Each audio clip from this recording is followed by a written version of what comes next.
तालिबात आज हम जमात शशुम की उर्दू की किताब का मुताला करेंगे, जिसमें पहली नज़्म मुनाजात के बारे में हम सीखेंगे।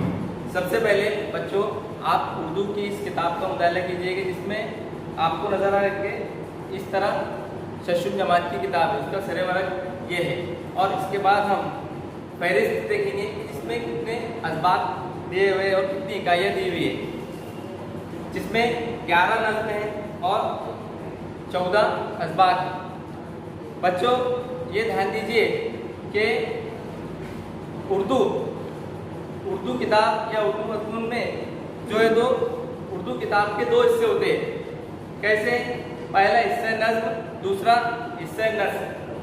इस तरह उर्दू किताब बनती है। तो हम सबसे पहले आज पहली नज़्म मुनाजात इस नज़्म का मुताला करें। लेकिन उससे पहले बच्चों मैं आपको ये बता दूं कि नज़्म और किस तरह लिखी जाती है, या शायर का किस तरह उसका अंदाज होता है उसको बयान करने का, लिखने का। तो सबसे पहले हम्द, आप ये भी समझ लो बच्चों कि हमद यानी क्या? तो हमद यानी जिसमें अल्लाह ताला की तारीफ बयान की जाए उसे हमद कहते हैं। हमद अल्लाह ताला की खूबियाँ और सिफात बयान की जाती है इसमें। नंबर 2, दुआ। हर बंदा अल्लाह ताला की बारगाह में हाथ उठाकर मदद चाहता है, अल्लाह ताला के सामने गिड़ कर मांगने को दुआ कहते हैं। और नंबर 3, जो कि आज हम इस मुनाजात का मुताला करेंगे, लेकिन ये भी एक किस्म की दुआ ही है, जिसमें बंदा अल्लाह ताला की बड़ाई बयान करता है, अपने गुनाहों की माफ़ी मांगता है, फिर अपनी ज़रूरत को पेश करता है। और नंबर 4, नात, जिसमें हुजूर सल्लल्लाहु अलैहि वसल्लम, हज़रत मोहम्मद सल्लल्लाहु अलैहि वसल्लम की तारीफ की जाए उसे नात कहते हैं। तो नात में हुजूर की सुआने यानी अखलाक व सीरत, किरदार, आप सल्लल्लाहु अलैहि वसल्लम की ज़िंदगी के वाक़या वगैरह को बयान किया जाता है, उसे नात कहते हैं। अब इसी तरह मनकबत, नंबर 5 पॉइंट है मनकबत।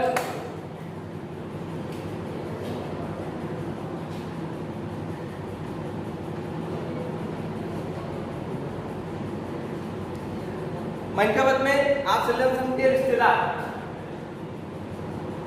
हुजूर सल्लल्लाहु अलैहि वसल्लम के रिश्तेदार,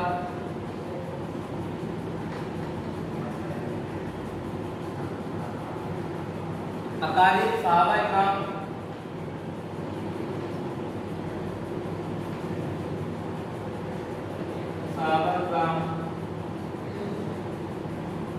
और बुजुर्गान दीन का जिक्र हो।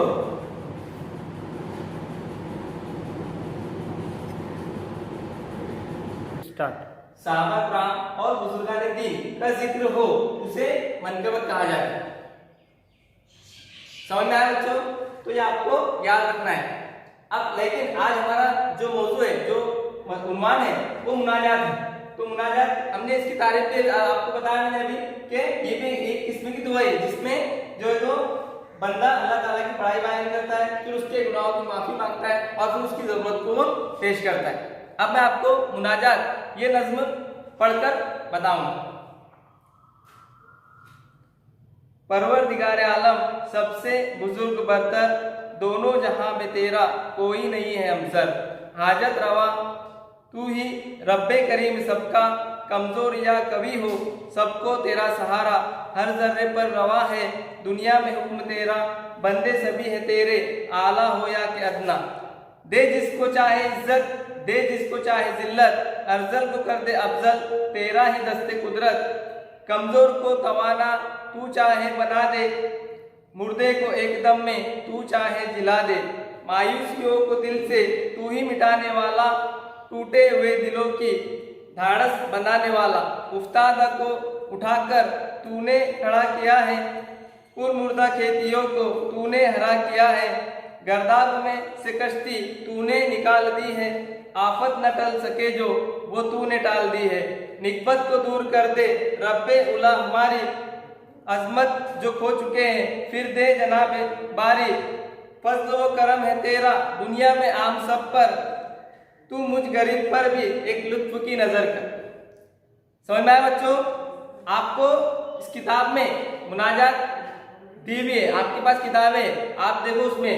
तो यहाँ पर आपको जो है तो मेन पॉइंट को यानी जो मुश्किल अल्फाज है पीछे उसके मायने में दिया हुआ है, यानी यहाँ पर हमसर है, तो हमसर यानी क्या, बराबरी वाला।